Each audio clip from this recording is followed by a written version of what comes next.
السلام علیکم دوستو، یہ دنیا ایک عارضی جگہ ہے۔ ہر انسان نے اللہ کے پاس دوبارہ واپس جانا ہے، تو ہر مسلمان کے دل میں ایک خواہش ہوتی ہے کہ اس کا خاتمہ بالخیر پہ ہو۔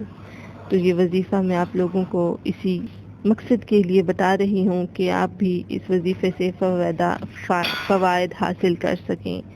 وظیفہ اللہ تعالیٰ کے نام یا آخر سے لیا گیا ہے۔ یا آخر کے معنی ہے اے سب سے آخر میں آنے والے۔ اس کا وظیفہ اس طرح کرنا ہے کہ اگر کسی شخص نے زندگی بھر بھی نیک عمل نہ کیا ہو تو اس سے اس اسم کو ہر نماز کے بعد 100 مرتبہ پڑھنے کے لیے کہہ دیں۔ انشاءاللہ تعالی یہ پڑھنے سے اس کی توبہ قبول ہوگی، خاتمہ بالخیر ہوگا، عزت میں اضافہ ہوگا، دشمن پر ہمیشہ غلبہ رہے گا۔ اسی طرح کی مزید ویڈیوز دیکھنے کے لیے ہمارے چینل کے ساتھ جڑے رہیں۔ Thanks for watching, stay tune.